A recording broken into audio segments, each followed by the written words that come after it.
So, Alrighty. um, yeah. And so for Real Estate Maverick listeners, we're very proud to welcome Matthew Schneider to our podcast today. And Matthew is a visionary leader.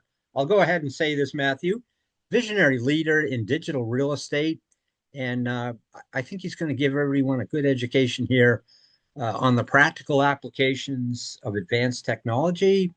And, this should create an opening for everybody to learn some more about where we're headed in real estate. So, yeah. And so with that, it's a pleasure to have you here, Matthew. And uh, for our listeners also, this is the world of digital real estate and how technology through Matthew's efforts and other companies is transforming property and why it's no longer just a physical asset. So Matthew, you're at the forefront of this revolution with Building Incorporated, Fibri. Did I pronounce that right? That's correct. Fibri, yes, in your past work at eStates. I guess the first question would be, Matthew, what got you started in real estate? What was your light bulb moment here that got you on the path that you're on today as a leader in this field?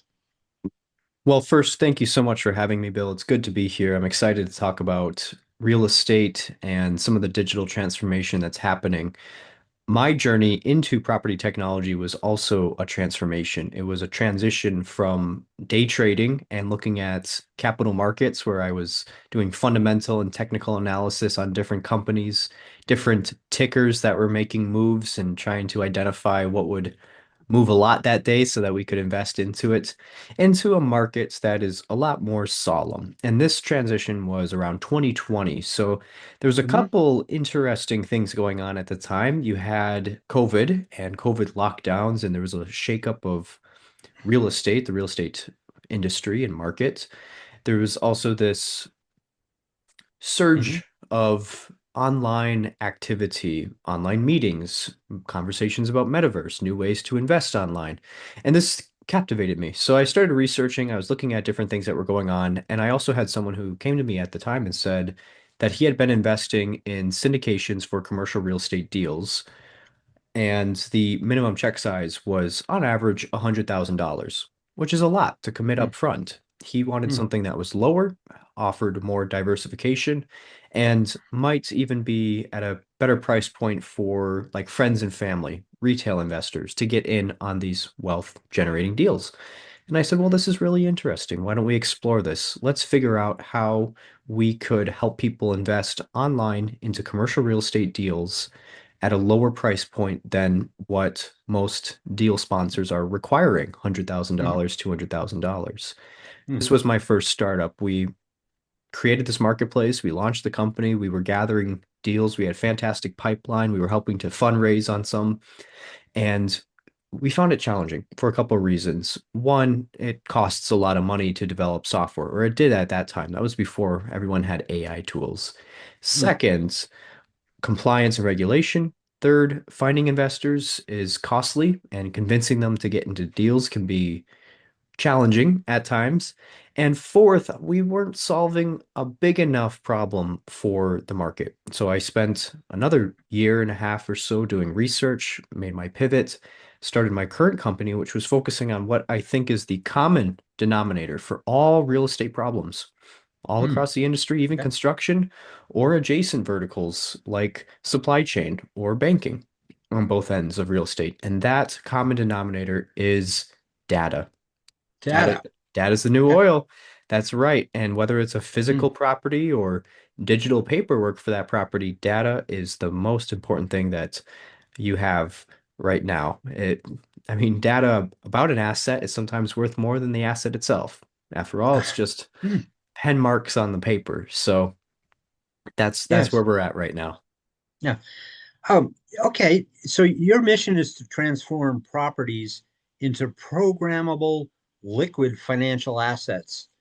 Moving real estate at the speed of the internet, as you say here. So for many of our audience, myself included, we have decades of experience with traditional physical assets.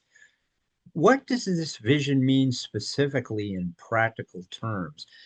Can you give us a tangible example of how your company Building Incorporated is enabling a real estate asset to operate at the speed of the internet?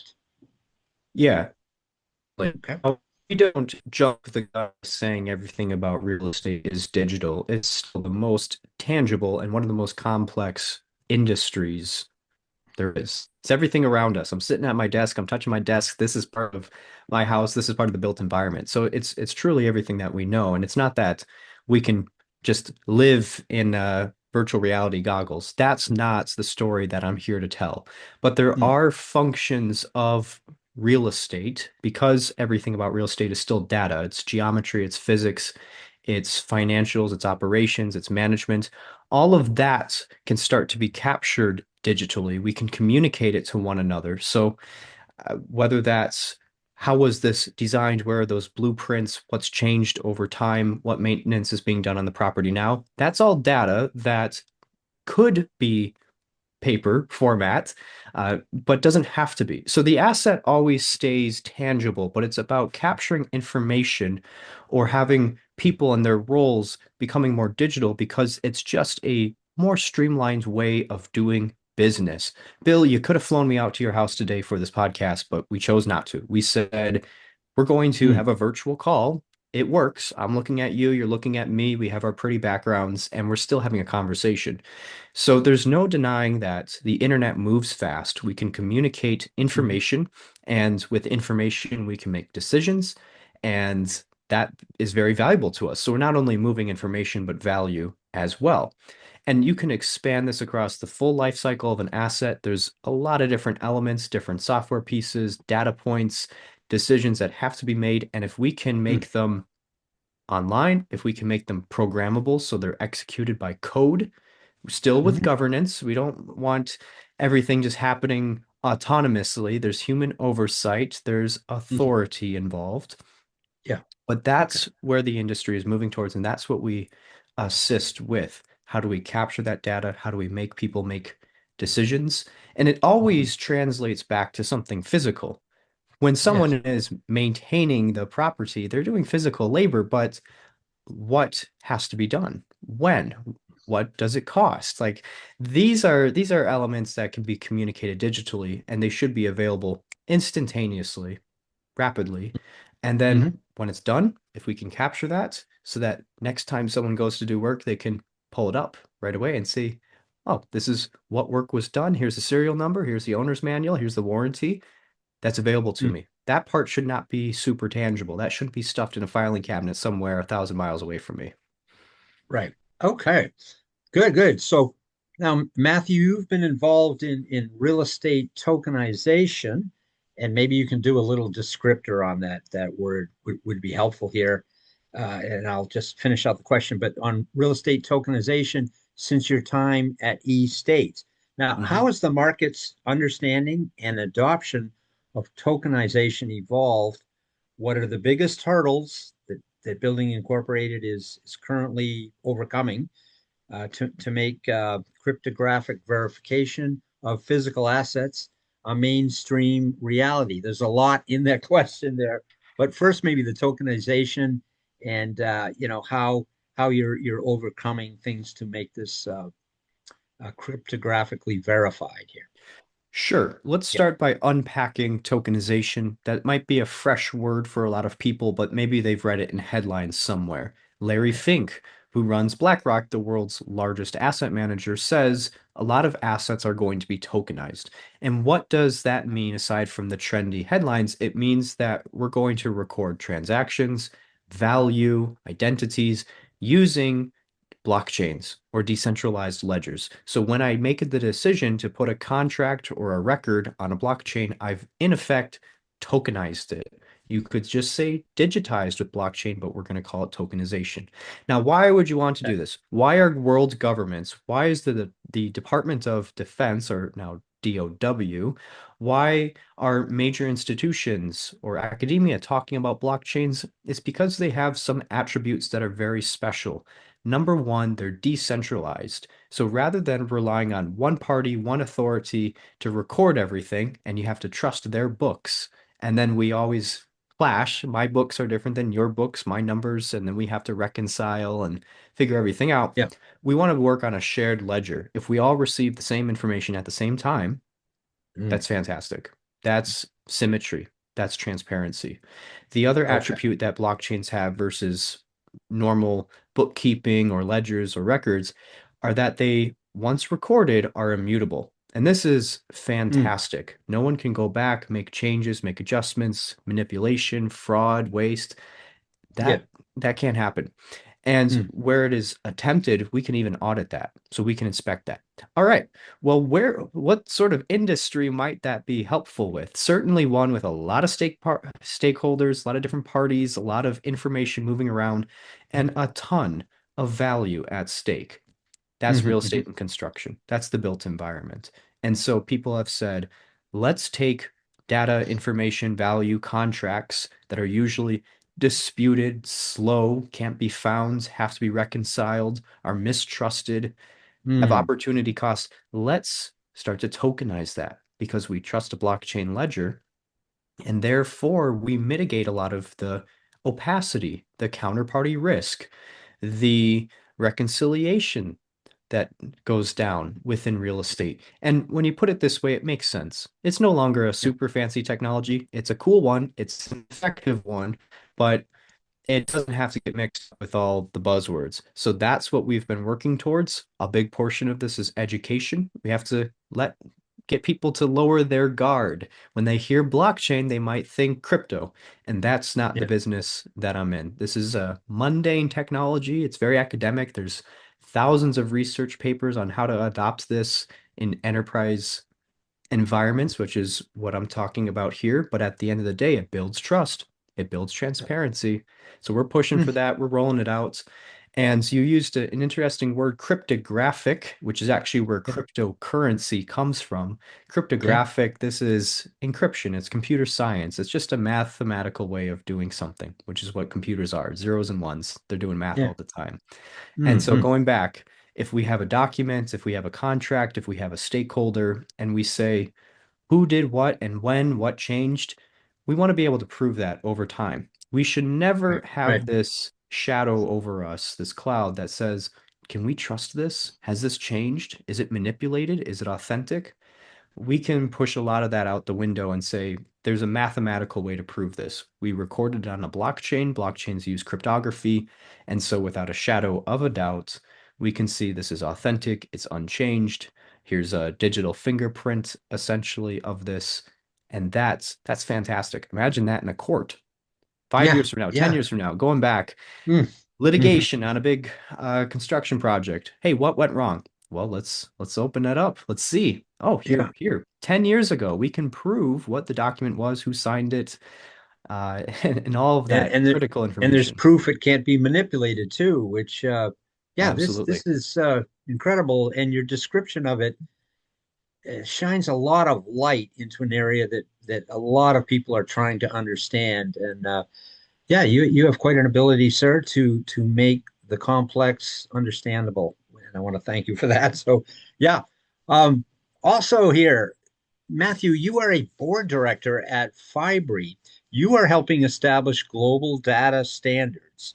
Why is data standardization so critical for the digitization of the built environment that we live in?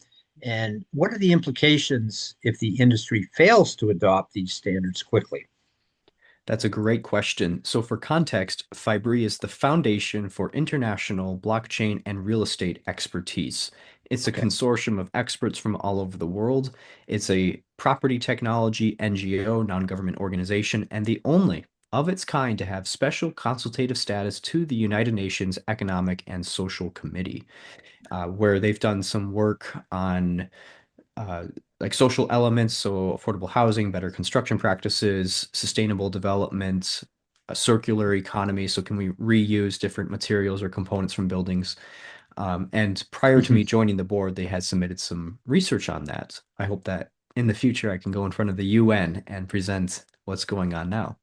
So Uh, When I Okay. started working with Fibri, we really set out to focus on standards 2026 and beyond because of a few different reasons. When you have all sorts of new technologies, they tend to show up in silos. So if you imagine a literal grain silo, how it stands on its own, that's how a lot of software operates. And what Mhm. happens is information, practices, data, file types, they get concentrated into one system, and then it's hard to extract. It's hard to get that in someone else's system, someone else's computer.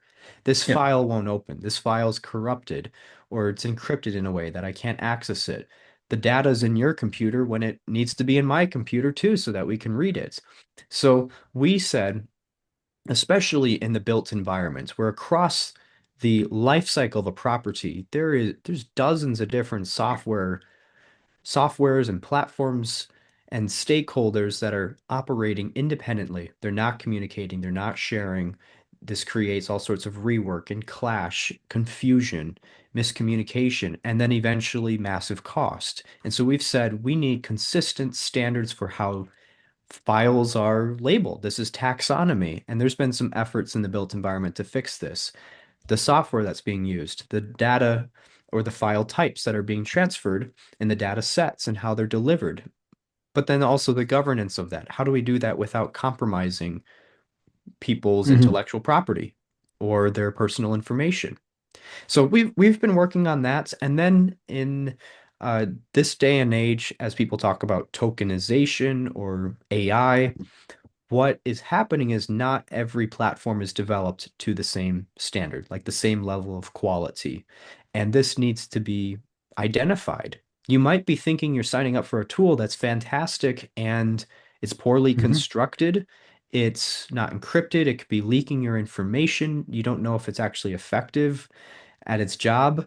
There needs to be some way to identify or separate the wheat from the chaff. And so this is another thing that we've been working on so that in a sector like the built environment where doing something wrong has dire consequences, you can't just apply any technology that shows up. It needs to be well informed, it needs to be serious. So we've been working on that as well. And the latter half of your question, which is what happens if we don't? Well, we've already seen what happens if we can't access information when it's critical. This was the inspiration, or well, I should say the Grenfell Tower fire Yep. in the UK led to the golden thread concept, which was building on fire. First responders can't find the gas lines within the building. They have no information. They don't know Oh, anything about the right, property. So right. as it's burning up, firefighters are trying to get in there. They're trying to shut off the gas line. Building's just going up. 70 people end up dying. And so the UK said, we want to start using something called the golden thread, which is a consistent, standardized way to carry data about a property so that it's accessible to the city if they ever need it, rather than just, who And knows? especially when they need it now in a fire Right, situation or right. where there's concern about a building, being structurally overloaded, et cetera, et cetera. There's so many applications for this. Fantastic. Now you've highlighted AI and IoT Hmm. integration as key to increasing transparency and eliminating transaction frictions. Can you elaborate on a specific friction point in traditional real estate transactions that AI is uniquely positioned to solve, and how Building Incorporated is leveraging this right now? Sure. So there's two different technologies that you mentioned. First, I want to define IoT, which is Yes. Internet of Things. It's this idea that all of our devices are connected and they're sharing essential data. It doesn't have to be in a dystopian manner. On a property, this could be all sorts of sensors and meters, gadgets, gizmos, and cameras, different things that are capturing information about the property, telling us what's the current load, what's the pressure, what's the temperature, what's the foot traffic.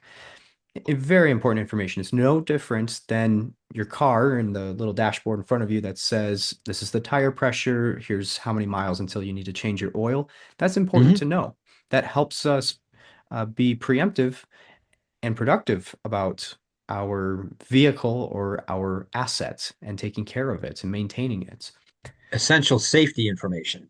Yeah. Yes. Yeah, absolutely. So expand that into a property. That's what IoT is useful for. So all that data coming in is stuff where we can look for trends. We could see, looks like these components are failing, or this one is failing routinely.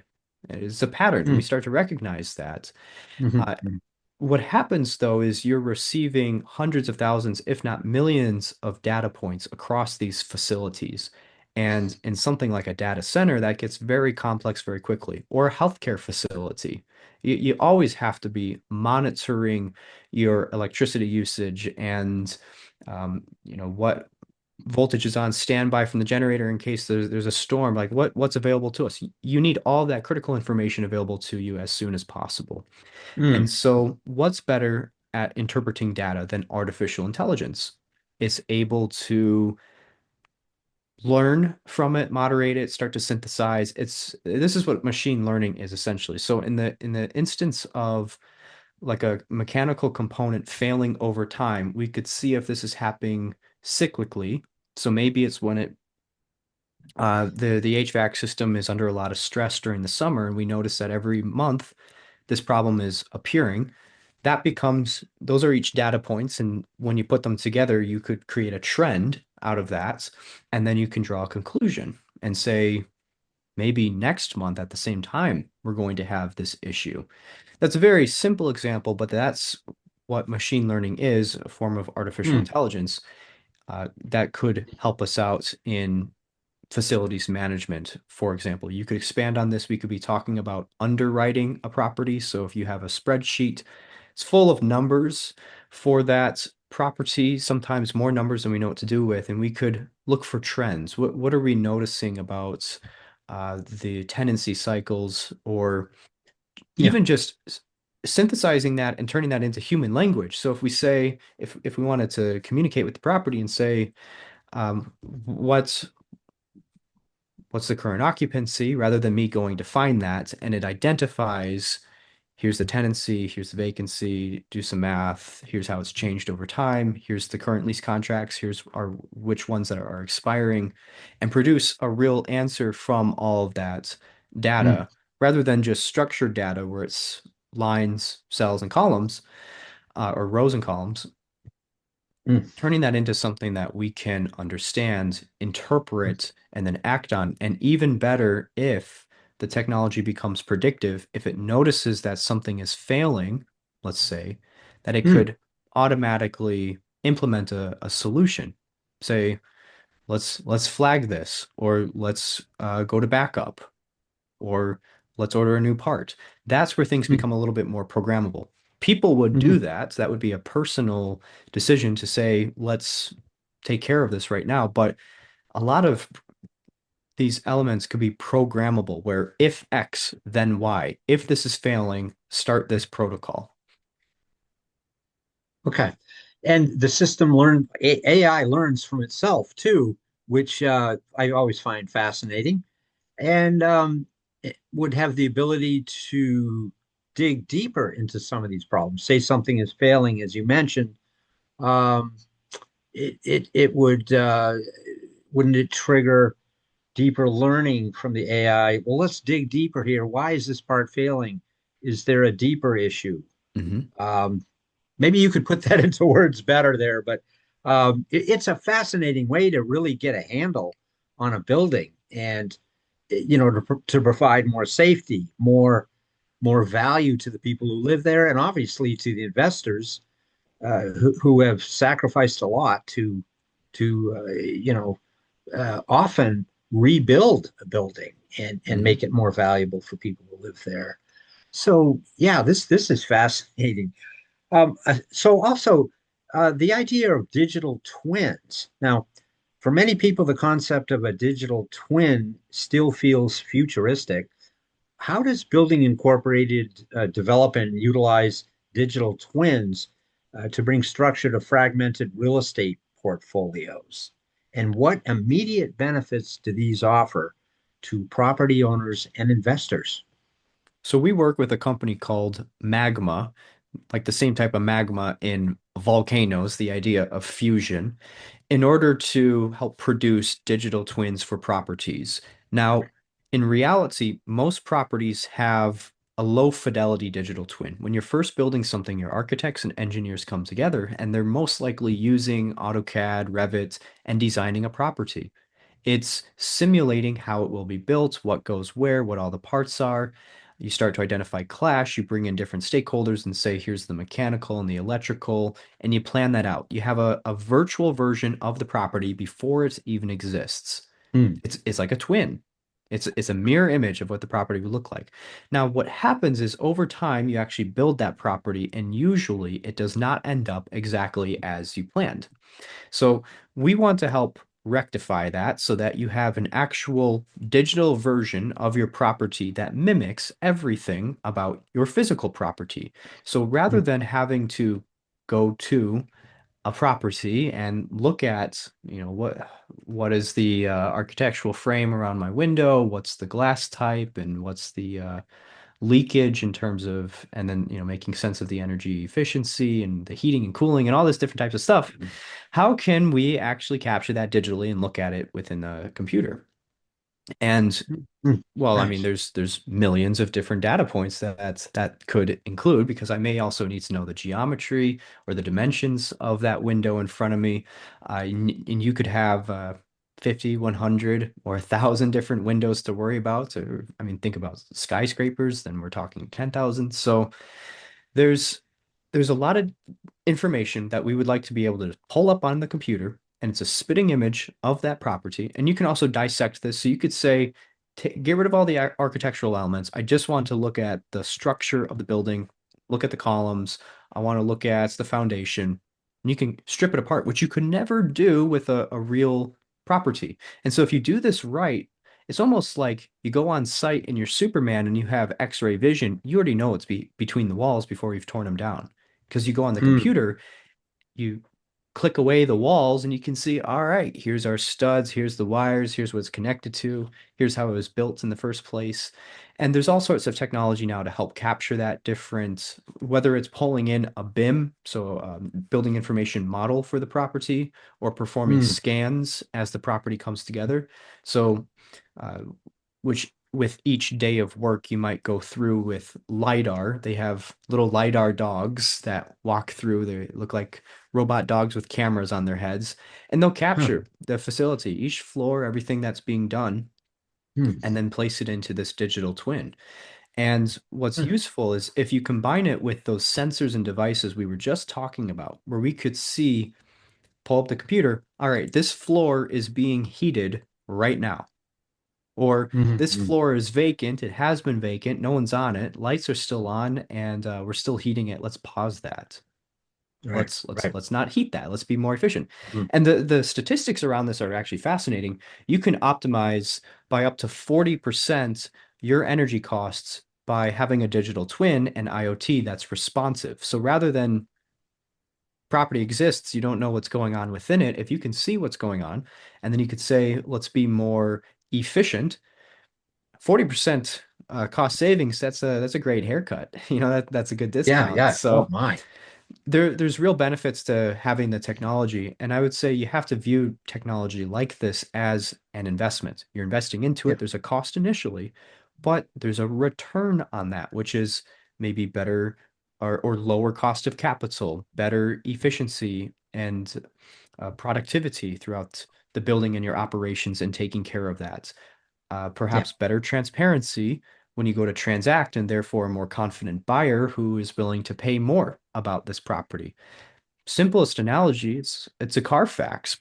Cars with Carfaxes sell for a little bit more because you right. know how it's been maintained. You trust that, you have confidence in that, you can confirm that and validate that versus something that you're a little worried about the transmission, or you don't know if they've actually changed the oil every Right. 3,000 miles, and there's two turbos on that car. So you're a little worried before that turns into a $20,000 uh, Mm, expense, which could be more mhm. than the car itself. So Yeah, that's nice. it's these are fascinating times seeing how technology is changing cost and overhead and our understanding of the built environment. Yeah, it rings a bell here with some of the more recent reports. Morgan Stanley came out with this not too long ago, um, calling for basically if a company does not have AI built in its entire platform and throughout its company, they're probably worth about 25% less than a company that does. And as you mentioned here, I mean, it goes from everything from making the data more transparent and reachable to just enabling way more efficiency wherever you can find it. And it's, Intelligence. yeah, and it's not a panacea, as you also mentioned here, but it's just a huge tool that we can choose to use for our benefit or not. So there we go. Um, I have a question for you about, I mean, real estate needs to become kind of a true digital asset. Um, you're advocating that. What are the essential components or milestones that the industry needs to achieve to fully realize that vision? What's the biggest challenge remaining to achieve that?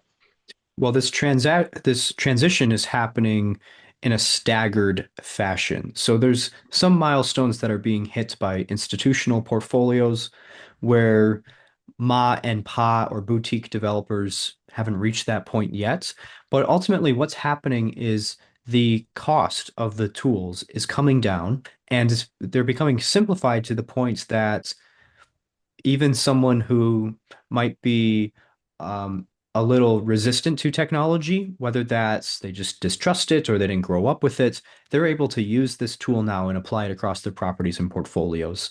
So it's happening. I wouldn't say that there's a set milestone, Mm, but maybe digital literacy, like how well do we understand software, the different software that's available to us, the different tools, getting involved with this.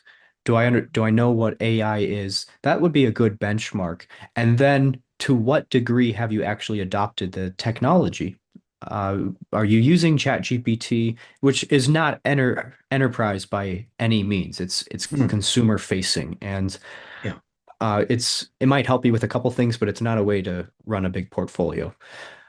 But it's an example. Are you doing that? Do you have different Mm, software for managing your tenants, for recording maintenance that's being done? Do you have an online investor portal, or do you make people write checks to you? So there's yeah. different Yep. levels of digital adoption, and we want Mm, to see more of that. What I want to see, and I was just speaking with contractors, closers, and connections in their Savannah chapter. They brought me out to talk about property technology, and a lot of folks, they wanted me to talk about the best AI tools on the market. And I said, mm, before we get there, we have to talk about data. And I mm, said, how many people have a digital transformation strategy? You all have information. It's probably in paper form. It's probably a little outdated. How many of you are actually digitizing that or doing online processes, online mm, workflows? Only a couple hands went up.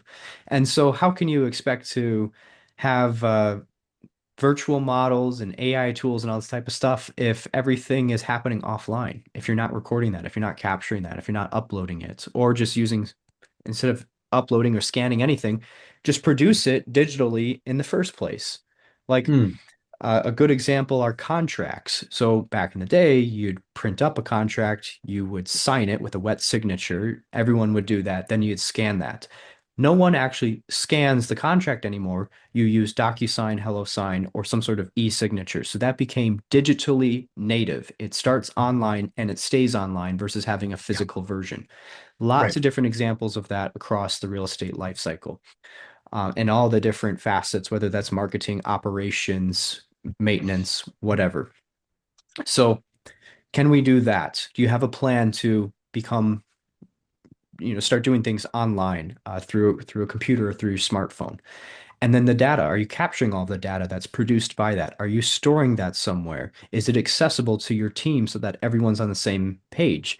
Are we working from different versions of the same documents and now we're confused and someone did something incorrectly and it's costly? How do we prevent that? Do we trust the data? If I send you a big zip file, big folder, and it goes to you and you have 50 of my documents to look through, do you understand that? Do you trust it? Do you know how I created Mm. these and why? If I send you an Excel sheet and I say my property's worth $25 million and you see the math on there and you're like, wow, you make a lot of money and you don't spend anything. This is impressive. You've had 100% occupancy for 10 years in a row. Incredible, Matthew. How do you do it? You'd want to audit that. You'd want to inspect that. You'd Yeah. say, actually, Why? yeah, How? show me all of this. Show Yeah.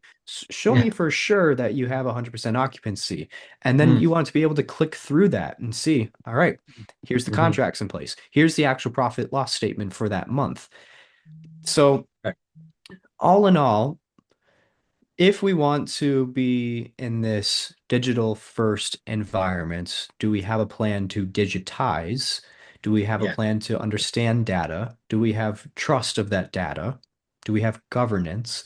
And then, only then, on top of that, how do we start to apply intelligence, AI tools or AI agents? Because think about it.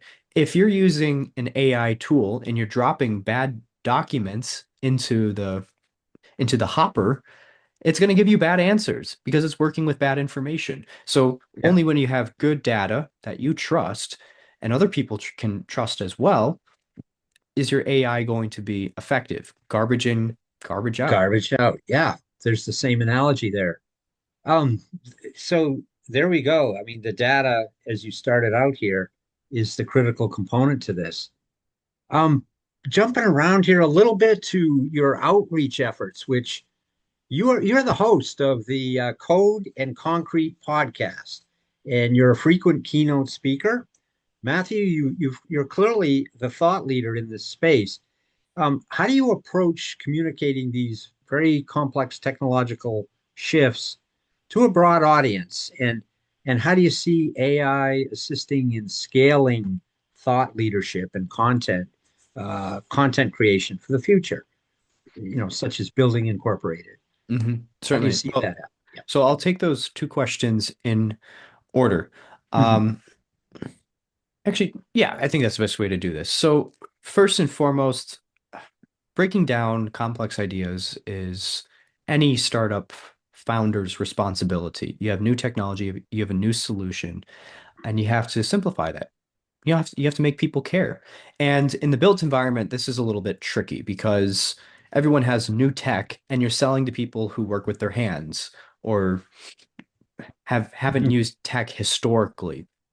Mhm. Mhm. Mhm.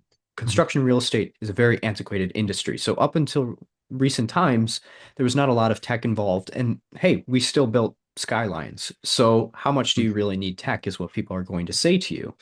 And so you have to make a very convincing argument. And the best way to do that is never starting with new tech or the platform itself, but taking it back to the beginning. And I like to use Rick Kahn's pillars for this. His first pillar is purpose. Why do we need change? Why do we need to go about this? What went wrong? And you could look at the Grenfell Tower Yeah. fire disaster, or even I'm forgetting the name of the apartment complex in Florida where it Yeah. wasn't maintained properly. Yeah. These are Yep. disasters. You could say we have a purpose. We need to save lives. We need to prevent lawsuits. We need to keep people safe and our buildings safe and not have total disaster. That's a good purpose. Okay. How do we go about this? Step number two are the people involved. Help those people find the purpose, understand their responsibilities, what accountability is on them, what their incentive is to do the right or wrong thing, then move into process. What are you asking them to do differently? How does this change? How do we go about this? How do we help them understand their role in fulfilling that purpose? And that's Mhm. when you might insert, there's a new tech tool to help us with this. There's a new platform that Mhm. we're going to use to do this. And then you can monitor the performance of all of that. That's how I approach this Mhm. industry. Every single conversation, even if it's with new gen Yeah. folks or people who are used to working in an office, you always have to start with what's the purpose? What needs to change? And Yeah. this People takes first. Yeah. yeah, and this Yeah. takes out the tech jargon. This takes Yeah. out the buzzwords because I can't talk about blockchain then. I can talk about trust. I can talk about, hey, we need to trust each other so that this deal doesn't fall apart. That's Yeah. purpose. Now, the way that we go about that, the solution might be a platform. It might be a new digital fingerprints, but we start with something that resonates with people. That's my Mhm. message. You know, when I go to keynotes, when I'm on panels, I try to start there. I try to Yeah. simplify Yeah. things, and then analogies are helpful too. And Mhm. then moving into the second portion of the question, which is how has AI been helpful in amplifying all of this? It's actually been super helpful because what I'll do, I like to hand write a lot of articles or posts or whatever pieces, thought leadership, Mm. but I have limited capacity. You have to write thousands and thousands and thousands of words. So sometimes what I'll do is I'll write an outline, I'll write all the ideas, and I'll say, maybe to Claude, help me expand on this. Am I missing anything? Is there a perspective I'm overlooking? And Mm. this will insert not necessarily new ideas into the paper. They're still my ideas, they're my concepts, it's our thesis, but it will fill in some of the gaps. And that's helpful because I can go from writing a 1,000 word paper to it becomes 1,200 or 1,500, a little bit longer, a little bit more inclusive and well Mhm. thought out, but using the tool in that way. And if you think about that, that would save me 25 to 50% of the time. So if I can commit, or it might take me only a half hour to write, my math might be completely wrong here, but you can Mhm. imagine that I'm saving time throughout Yeah. that whole process, or proofreading, just making sure that stuff is professional, and then Yeah. definitely research. So if I want to know who else, Yeah. who is probably much smarter than me, has already written on this, you know, what Right. research papers are out there to confirm these ideas, and then Mhm. something like Claude or Perplexity can scrape the internet and say, here's a perfect reference for this claim. And that's Right. really Right. vindicating because I might have the idea, but knowing that someone else has proven that out in the field already, and I can reinforce my idea now with that data, Yeah. it's fantastic. Nice. Wow. I'm going to ask you to bring out your crystal ball a bit here. And looking ahead 3 to 5 years or so, what is one major prediction you would have on, how the average real estate investor or developer would interact with their assets that they have, driven by the technologies that Building Incorporated is pioneering right now? Yeah. Well, you know, it's Where are we going always to be in 3 to 5 years? yeah, it's always tricky because the past year has seen so much change. Even I am finding it hard to keep up with Yeah. everything. There's Yeah. always a new update that is out. But in Mm. 3 to 5 years, although I don't know exactly how we'll get there or what will deviate along the way, the objective is that we have a more programmable and more transparent built environment, Mm. whether for the purposes of operations, insurance, transactions, the financialization of the industry. We want a little bit more trust. We want to be able to move Mhm. faster. And there's a real ripple effect of this because the built environments is it's our cities. It's where we work, it's where we live, it's Yeah. recreation and whatnot. So the better that we can design, develop, and maintain it, the better. The better that we Mm. can communicate, the better off our buildings are, the stronger they stand, the more resilient they are. And this also drives down costs, and maybe that means that we could invest a little bit more into making something that's architecturally aesthetic or whatnot. Expanding on that from like an asset manager's role or an investor's perspective, when you have better buildings, you have more data at your disposal and you can trust it. You can move capital. This funds projects, but it also generates wealth more confidently for people deploying capital. Even in this day and age, there are significant losses in real estate. And so if we can prevent that or mitigate that, at least that would make people better off. So there's a lot of different perspectives here. Is there like a certain stakeholder or perspective that I didn't mention that you want to zero in on? Uh, no, no, that's an overall excellent view of where we could be headed here in the next 3 to 5 years. And yeah, is there anything you want to expand on that? I mean, it's a fascinating question here. Things are changing so quickly now. AI is learning from itself. Yeah. Hmm. Um, I appreciate your insight on this very much, Matthew. Um, yeah. So I got to say that this is totally fascinating because this is where the future is happening to us kind of now, and it's Mhm. happening quickly. We're running quickly into the future. Is that the right analogy? I don't know, but clearly you have insight that very few people have. I feel honored to be able to share that today with our audience, and I'm hopeful that we can continue discussions in the future. You certainly have the experience and wisdom in your career here that we've just scratched the surface on this. Incredibly insightful conversation, Matthew. Yeah, and I got to ask, where can people find you? How can they get a hold of you here? I am somewhat Googleable. So if you were to Okay. look me up, you might find my LinkedIn, you might find some articles that I've written, and that would be Matthew Schneider. If you want to include my middle initial, Matthew A. Schneider, sometimes that gets you better results. I'm most active Okay. on LinkedIn. I put out different places that I'm speaking, different company announcements, and a lot of thought leadership, my perspective on different things or articles that I've written. Code and Concrete, our podcast focused on the on prop tech and the built environments is exciting. Had quite a few good podcasts on there, and I dive into tokenization deeper. And let's see, Hmm. our website, company website, building.inc, INC, like incorporated. So Okay. if you go to building.inc, you'll learn more about the stuff that we're Holding working dot on. Inc. Yes. Hmm. Excellent. Okay. Any others? I mean, you're a keynote speaker too, and people can get a hold of you to speak at their functions at those different sites, and that's Correct. fascinating here. Thank you, Matthew. Thank you for your insight here today on our podcast. So that's a wrap here. Um, any last words though? I mean, they'll clean up all the tech on this, and we'll hand you the podcast. But any last thoughts you want to share? Not for me. It's been a pleasure. All right. All right. Thank you, Matthew.